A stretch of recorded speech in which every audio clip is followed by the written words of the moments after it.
तुम्हारा बाप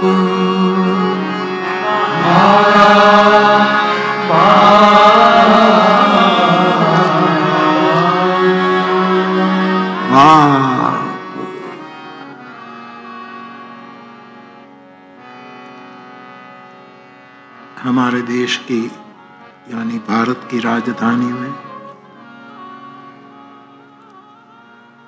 भारत मंडपम में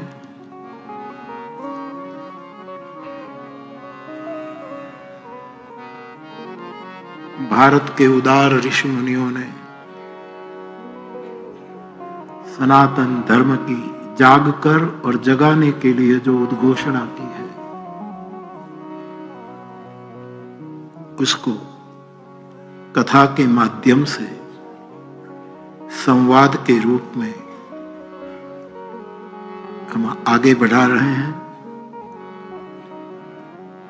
मानस सनातन धर्म। प्रवेश करूं विषय में।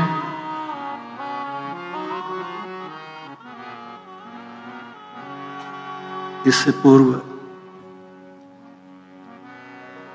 विश्व शांति केंद्र के केंद्र बिंदु पूज्यपाद आचार्य चरण मुनि जी के चरणों में प्रणाम। आपके सभी आपके मिशन के साथ जुड़े हुए सभी भाई बहनों को भी नमन। कथा में उपस्थित विविध क्षेत्र के आदरणीय महानुभावों को प्रणाम। मेरे फ्लावर्स, मेरे श्रावक भाई बहन,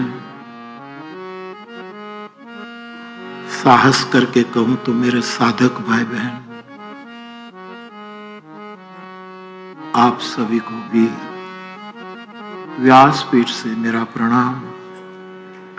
जय सिया राम, जय जिनेन्द्र, प्रणाम भगवान। आज बहुत सी जिज्ञासाएं हैं। कुछ तो 3 दिन की बातों में आ गई बातें दोहराई गई हैं, इसी में मैं न जाऊं,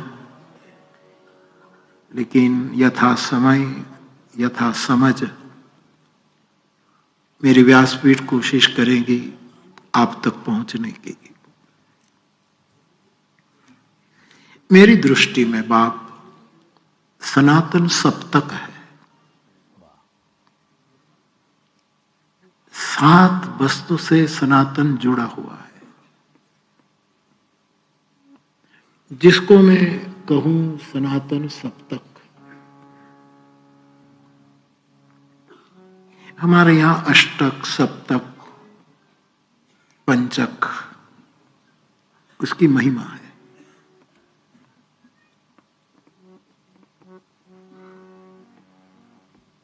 एक ब्रह्म सनातन है, एक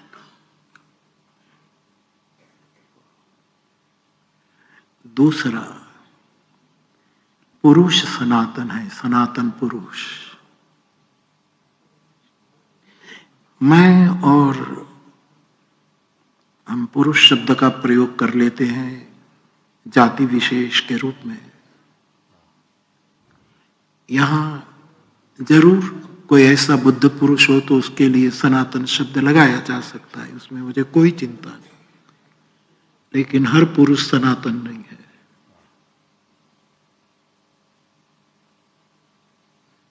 पुरातन हो सकता है, सनातन नहीं है। लेकिन तलगाजरड़ी सनातन सप्तक में एक सनातन ब्रह्म है,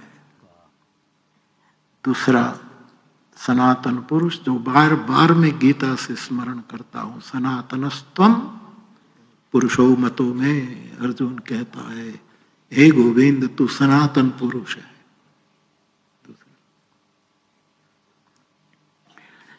तीसरा, सनातन स्वभाव। हमारा स्वभाव सनातन है, हमारा प्रभाव क्षण भंगुर है, स्वभाव सनातन है। और स्वभाव अध्यात्म है, और अध्यात्म सदैव सनातन है। कुछ भी करो,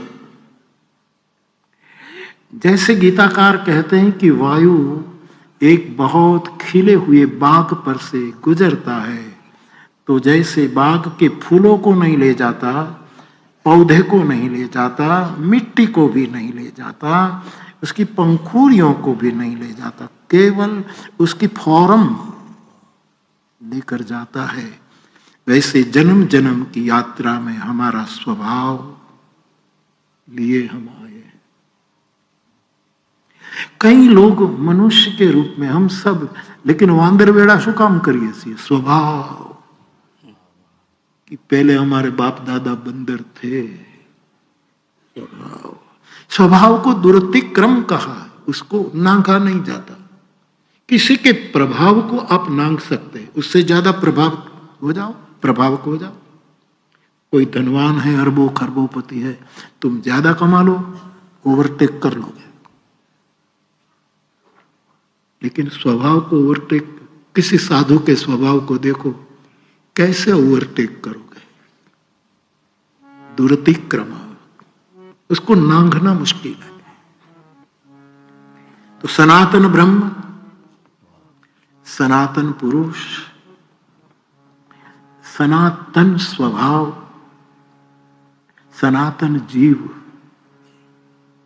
ममैवांशो जीव लोके जीवभूतः सनातन। ये निखिल ब्रह्मांडों का सर्वोच्च जीव बोली है। ये सभी ब्रह्मांड वाचाल है, सब वाचिकम है, सब नर्तक है, सब गायक है, अपनी अपनी अदा से सब पेश की करते हैं। लेकिन सर्वोच्च जुबान, ब्रह्मांडों की सर्वोच्च वाणी, ये भगवान कृष्ण है।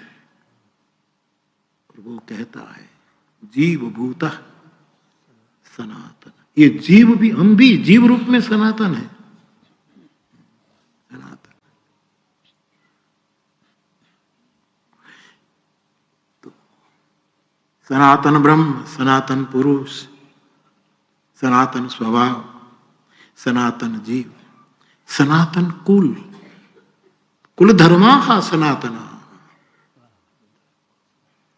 सर्वोच्च जुबां के वचन है, उसकी जुबां से निकले हुए उद्गार है। कुलक्षय प्रणश्यन्ति कुल धर्मा सनातना। अर्जुन कहता है महाराज जीव भी सनातन है। देखो सनातन के साथ सनातन टकरा रहा है, सनातन के साथ सनातन विवाद नहीं संवाद कर रहा है। कृष्ण को कहा कि महाराज आप युद्ध करने को कहते हो, जरा मुझे भी सुन लीजिए, मैं कायर नहीं हूं, मेरे हाथ में गांडीव है। महाराज गांडीव बाएं हाथ से लेकर उसकी प्रत्यंचा चढ़ाकर खींचता हूं तो ब्रह्मांड में कड़ाके होने लगते हैं। मैं कायर नहीं हूं। कड़के धरणी कड़डंग कड़डंग हडडंग मुखनाद ग्रजंत हरे, मेरी प्रत्यंचा चढ़ती ही है और ब्रह्मांड में खलबली मच जाती। मुझे कायर मत समझो। लेकिन सनातन रूप में, जीव रूप में मैं भी सनातन हूं। इसीलिए सनातन पुरुष मुझे भी कहने दो कि क्यों हिंसा करवाते हो, क्यों, इसका परिणाम क्या है? आपके महाभारत में ही तो लिखा है कि अहिंसा परम धर्म है, और आप हमें हिंसा की दीक्षा क्यों देते हैं? कुलक्षय प्रणश्यन्ति, कुल मर जाएगा, खत्म हो जाएगा, मर जाए। दुनिया में कई कुल आए, कई वंश खत्म हो गए, निर्वंश चले गए, इतिहास में। लेकिन सबसे बड़ा नुकसान होगा कुलक्षये प्रणश्यन्ति कुलधर्माः सनातनाः। सनातन कुल ये भी सनातन है। तो सनातन ब्रह्म, सनातन पुरुष, सनातन स्वभाव, सनातन जीव, सनातन कुल, सनातन धर्म, जिसकी चर्चा केंद्र में इस कथा में, सनातन धर्म।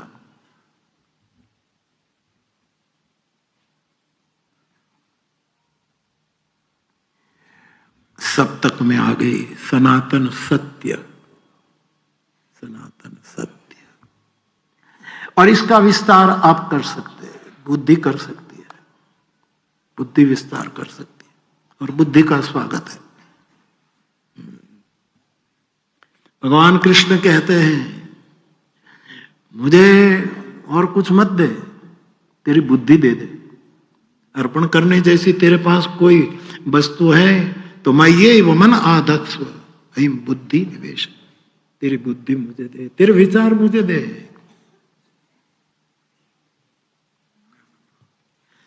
तो ये सनातन सप्तक जो है,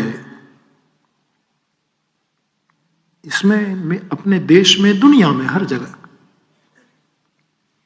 गिने चुने लोग जो दिखते हैं, देखे गए हैं, देखेंगे। परमात्मा पुरुष के रूप में तो सनातन है ही, लेकिन जीव के रूप में भी कई पुरुष यदि ऐसा लक्षण जी कर दिखा दे तो आज के युग में भी, आज की तवारीख में भी ऐसा पुरुष चलता फिरता सनातन पुरुष है। और इसके लिए मैं भागवत का आश्रय करूं और स्मृतिकार मनु का आश्रय करूं। भागवतकार कहते हैं धीरे धीरे धीरे धीरे सभी विषय विराम लेने लगे। सनातन पुरुष का एक लक्षण, धीरे धीरे, आक्रामक नहीं। बहते बहते समंदर में मिल जाएं, नदी को पुश नहीं करनी पड़ती, डैम के पानी को पुश करना पड़ता है। दरवाजा खोलो फिर बहे। नदी को कोई पंप मारे और फिर बहे नको। धीरे धीरे, होले होले सभी विषय विराम हो। कितना प्यारा शब्द है। मेरे रामचरितमानस का मनु महाराज कहते हैं, चिंतन करते हैं राजभवन के एक कोने में बैठकर कि क्या हो रहा है। और किसी ने पूछा कि महाराज क्या सोच रहे हो, तो मानस का मनु कहता है, हो ही न विषय विराग भवन बसत भा चौथपन। चौथी अवस्था में मैं भवन में बैठा रहूंगा तो विषयों में वैराग्य नहीं आएगा। मैं उसमें थोड़ा सुधार करूं। मनु महाराज, हम आपकी संतान हैं, हम हमारे पूर्व मनुष्य जाति के आप बाप हो। जिनते भे नर सृष्टि अनूपा, जिससे नर सृष्टि, कोई कहता है आदम युग से हुए हैं, भारतीय तत्व ज्ञान कहता है स्वयंभू मनु अरु शतरूपा, जिनते नर सृष्टि हुई है। तो मनु, आप हमारा दादा परदादा जो कहो है और हम आपके, इसीलिए तुम्हारी जेब से तुम्हारी फाउंटेन पेन लेकर मुझे भी कुछ लिखना है। बाप की पेन लेकर नहीं बच्चा चित्र लिखने करने लगता। इधर लिखा हुआ मिटा सकता है, बिगाड़ सकता है, सुधार भी सकता है, हो सकता है सुधार भी सकता है।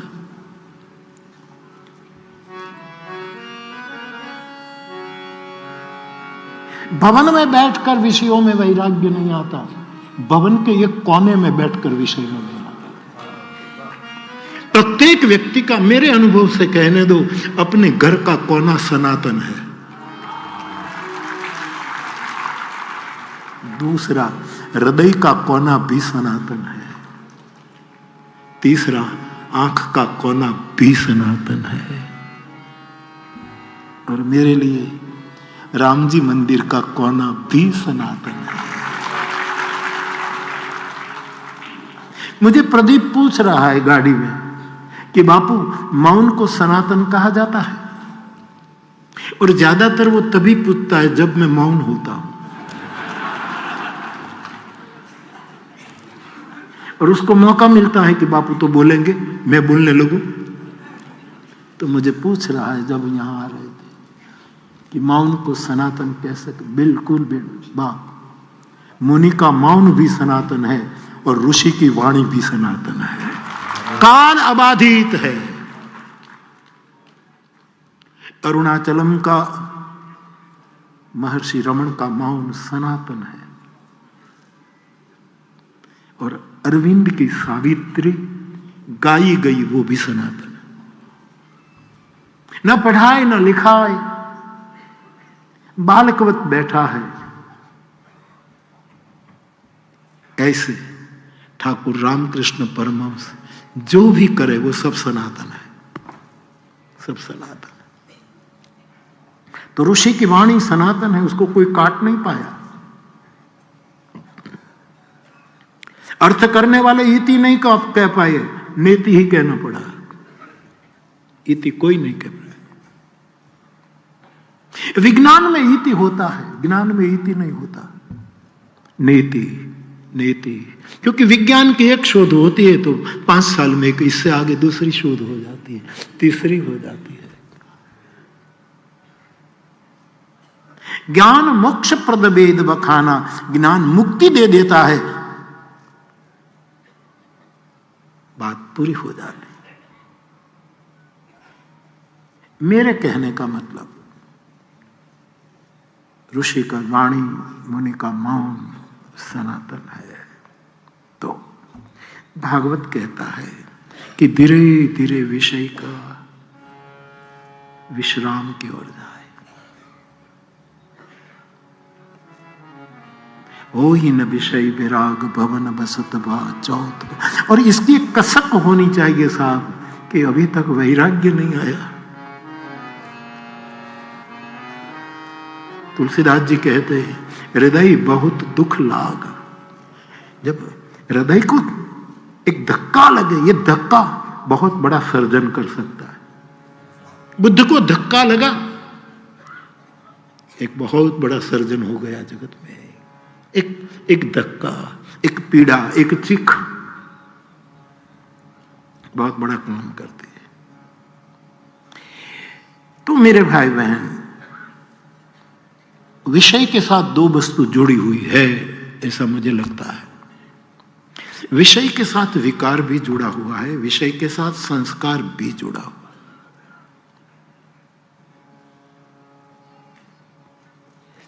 है। विकार के रूप में विषयों में भोग विलास, ये इसमें विकार के रूप में हम किसी की ईर्ष्या करते हैं, किसी की निंदा करते हैं, किसी से द्वेष करते हैं, किसी से स्पर्धा करते हैं अकारण।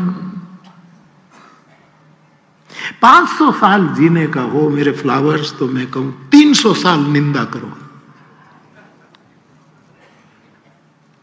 लेकिन ऐसी नेऊ मा तो बधाना बिस्तर हंकेलाई जवाना से क्यों नहीं। इसलिए तुलसी कहते पर निंदा सम अघन करीसा। पर निंदा, पर अपवाद, पर दार, पर द्रोह, तुलसीदास जी ने 4 गिनाए। हे जीव पर निंदा छोड़, हे जीव पर द्रोह छोड़, पर धन छोड़।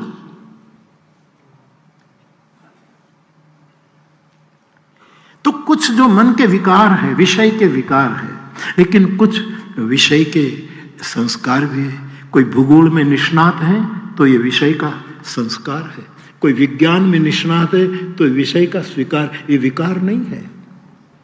कोई इतिहासविद है, और मैं आज तो यहाँ सार्वजनिक बोल रहा हूं, लेकिन जब नगेंद्रदास बापा के साथ इतिहास के आदमी थे तो मैं आपसे जगन्नाथ बापा को कहता था, कभी कभी कहे बापू मुझे कुछ नहीं आता, मैं तो सामान्य जीव। मैंने कहा नहीं, आपका इतिहास का ज्ञान ये संस्कार है, विकार नहीं है। शरीर शास्त्र का ज्ञान ये संस्कार है। कोई भी ज्ञान विज्ञान ये संस्कार है।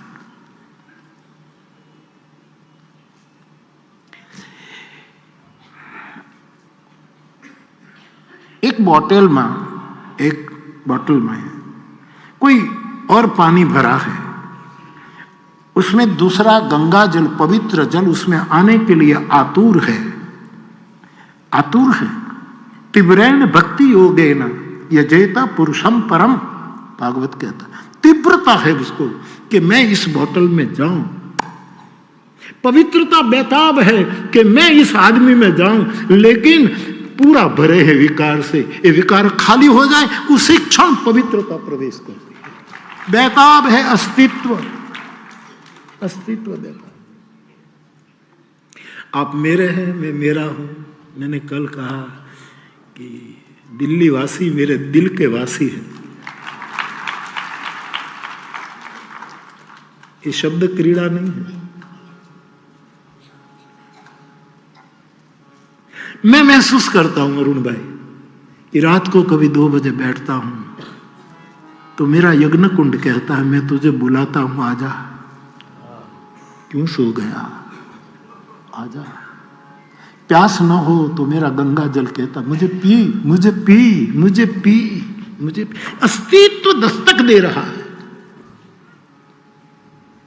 पृथ्वी कहती है मैं तेरी मां हूं, बेड पर नहीं जमीन पर लेट जा, मेरे गोद में आ जा। मैं तुझे तेरे शरीर पर हाथ घुमाऊंगा, मैं तेरी मां हूं। पृथ्वी बुलाती है। प्राणवायु कहता है तू सम्यक हो जा, संतुलन कर। आसमा बुलाता है। लेकिन यह समझ मुझे और आपको आए। मैं तो इसी रूप में कहता हूं कि ये सब आवाज दे रहे हैं, आतुर है। ये पूरी कायनात, ये ऑर्केस्ट्रा सुर और ताल मिलाकर खड़ी है, कोई सुनने वाला नहीं मिल रहा है। इसलिए हमारा लोक गायक पद्मश्री भगत बापू कहते हैं हमें निसरणी ए बनीने दुनियाમાં ઊભા પણ ચડનારા કોઈ અમને નો મળ્યા। अब निसरणी तो गांव में आप रहो तो पता, निसरणी जो होती उसमें तो खिला खिली की भी जरूरत नहीं। बांस लो, छोटे छोटे बांस के टुकड़े बांधो और काठी से उसको बांध दो। निसरणी ने खिला नहीं खावा पड़ता, पण जे दादरा बिना चे जीसस, सुकरात, मेरा महादेव, भाई मीरा, अब जे दादर बिना से कि निसरणी से तुम गिर भी सकते हो, लेकिन दादर ज्यादा सलामत है, सुरक्षित। અને એને ખીલા એટલે ભગત કવિને કેટલું ખબર છે કે અમે દાદરા બનીને ખીલા ખૂબ ખાધા પણ હજી તપસ્યાના ફળ અમને નો મળ્યા।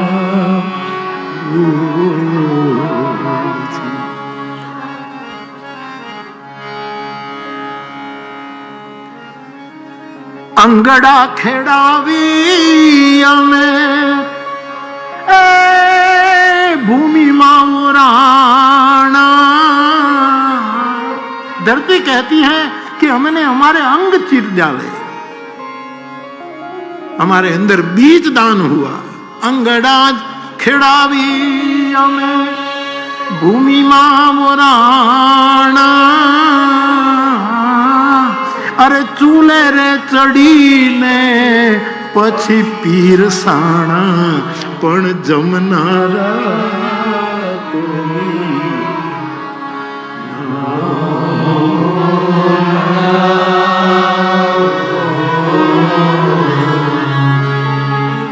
आमे निसरणी बनीने ઉભા પણ ચડનારા કોઈને ચડવું નથી, પડવું છે, બીજાને પાડવા છે.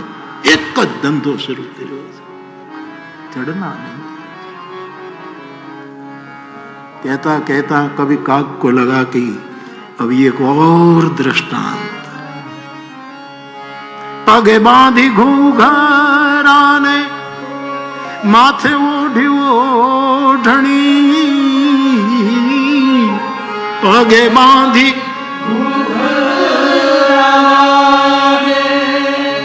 माथे ओढ़ी ओढ़णी,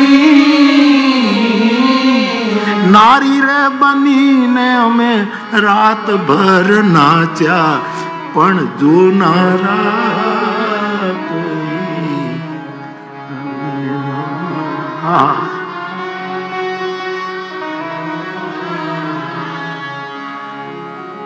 મદાદરની રેન્જ જો હિમાલય પહોંચ્યો કવિ. काग ब्रह्मलोक छोड़ो, गंगा जी कहती है मैंने ब्रह्मलोक छोड़ दिया. काग ब्रह्मलोक छोड़ो ओला पतितों ने काजे, અને આભેથી આ દેયું પડતી મેલી, પણ અમને ઝીલનારા કોઈ.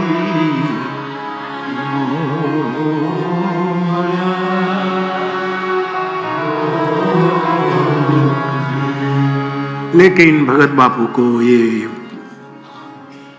गीत लिखते बहुत साल हो गए. आज भगत बापू की चेतना आए तो मैं कहूंगा कि झीलनारा पण मळ्या छे, चढ़नारा पण मळ्या छे. जेने खिला खाधा छे एनी वेदना ने संवेदन पूर्वक मूल्यांकन करने वाले भी अब जगत में है. समय बदला है. अस्तित्व तैयार है, ऑर्केस्ट्रा तैयार है, साज सजा कर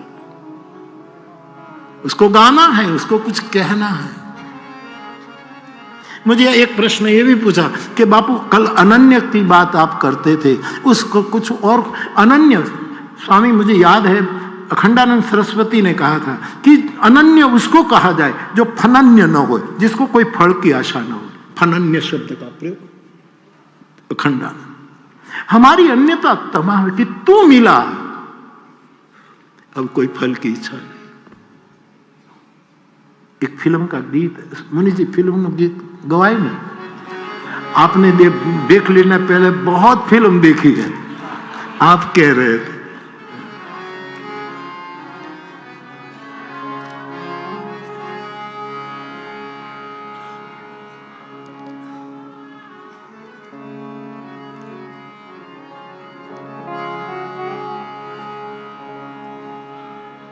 हाल बजा दे यार.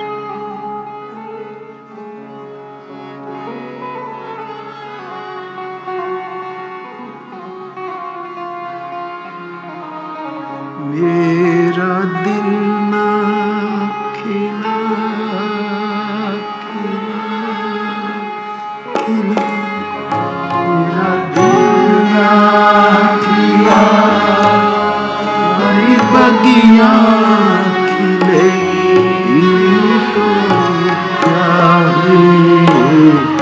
एक तू मिला.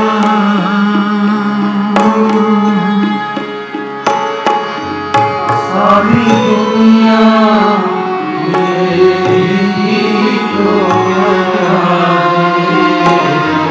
एक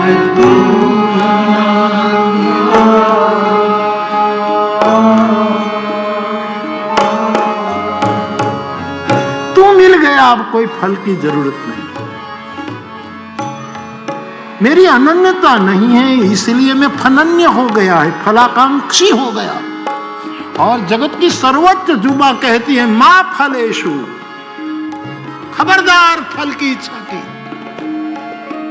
रस पी फल छो.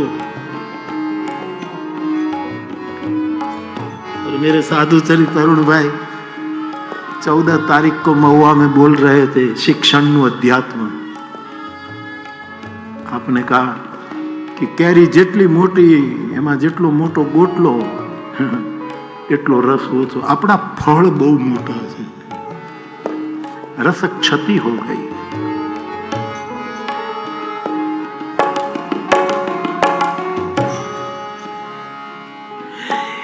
मुझे तो फल भी मिला और रस भी मिला. गुरु ने ऐसा बीज बोया, फल मिला. देखो चारों फल. मुरारी बापू को कोई अधार्मिक नहीं कह पाएगा, धार्मिक तो कहना ही पड़ेगा. यद्यपि मैं धार्मिक शब्द से राजी नहीं हूं, धर्मशील शब्द से राजी हूं. जीवन का अर्थ समझने की कोशिश कर रहा हूं और आपको समझाने की विनम्र कोशिश कर रहा हूं. तो अर्थ भी है.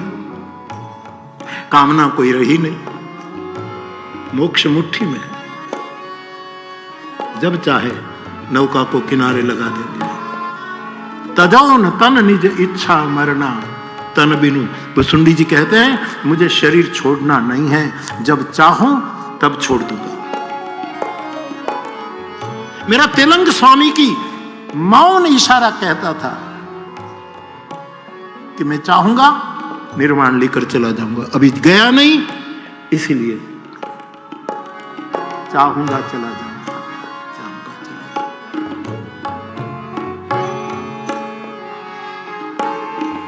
फल मिला. आप इतने रस से सुन रहे हैं, क्या चाहिए यार.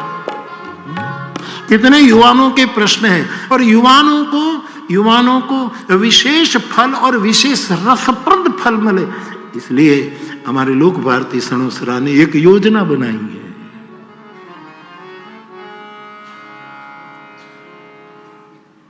कि ऐसे जिज्ञासु युवान मिले.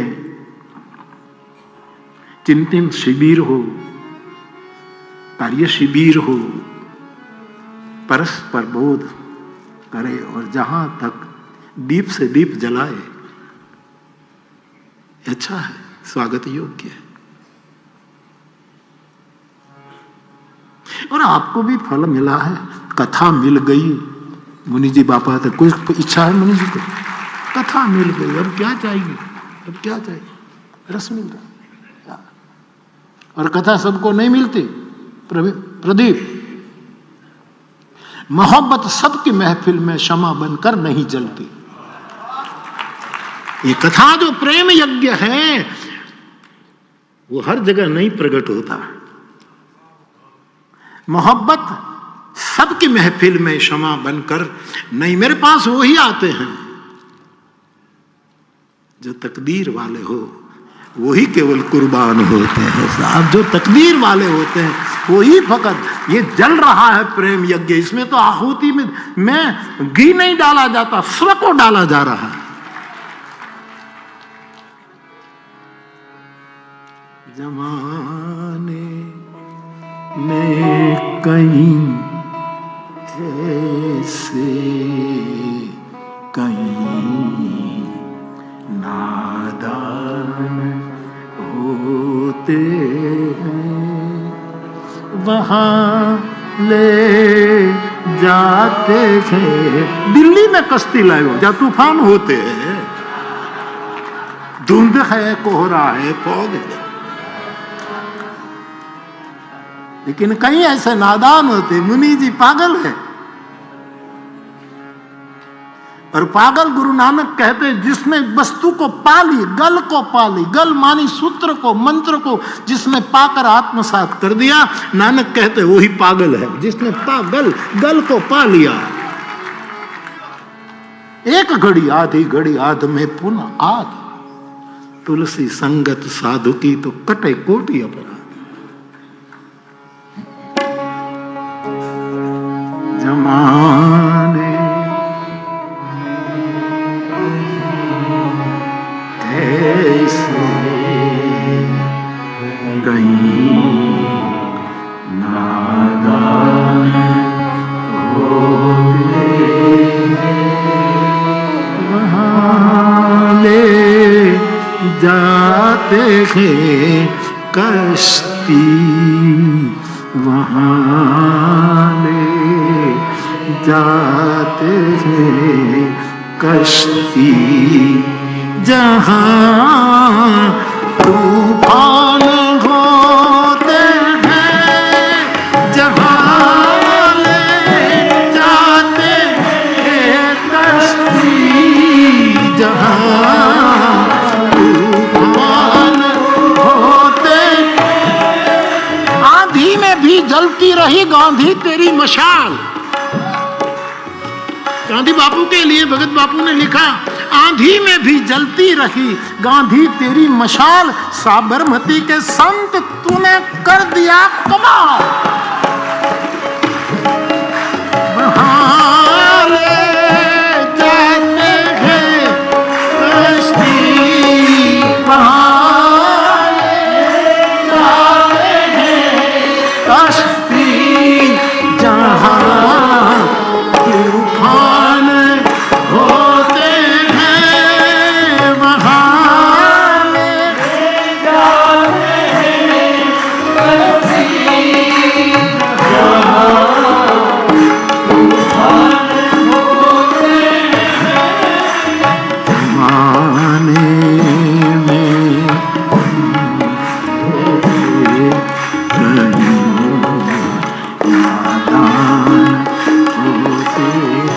नादान का अर्थ मैं करता हूं जिसको किसी का दान, जो दान नकारता है वो नादान है।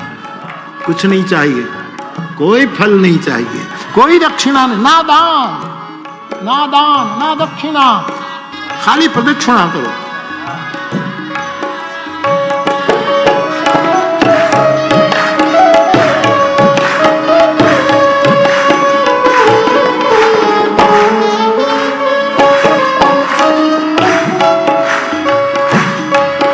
स्वामी राम तीर्थ का एक बहुत बड़ा प्राचीन शेर है बादशाह राम का।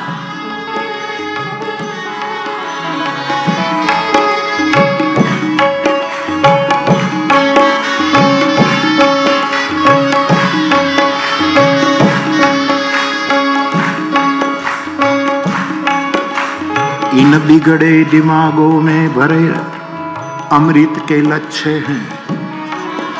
स्वामी जी कहते हैं, इन बिगड़े दिमागों में भरे अमृत के लच्छे हैं, हमें पागल ही रहने दो, हम पागल ही अच्छे हैं। जमाने में ऐसे कहीं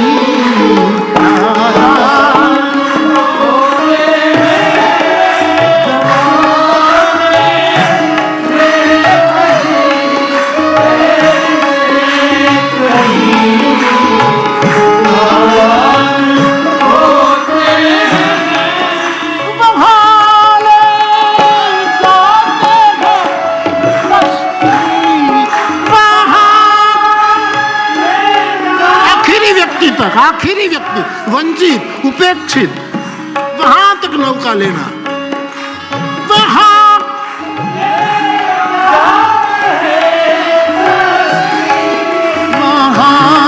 ले जाते हैं कश्ती, जहां तूफान होते हैं, वहां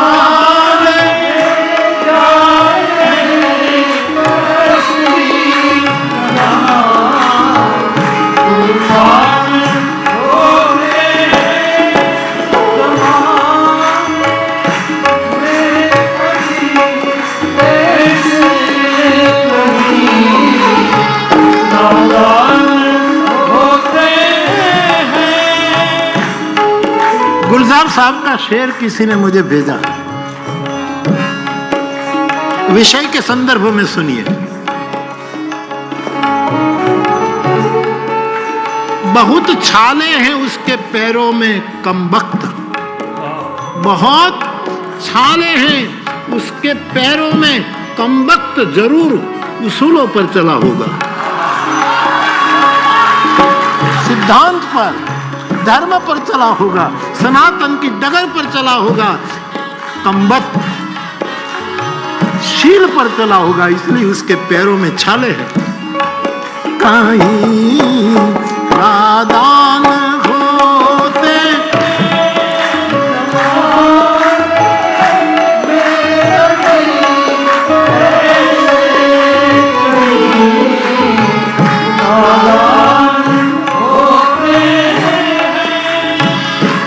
शेर और सुनाऊं?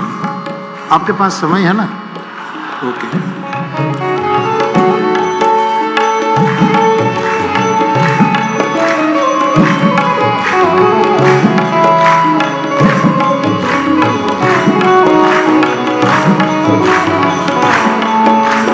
मत पूछो, शायर कहता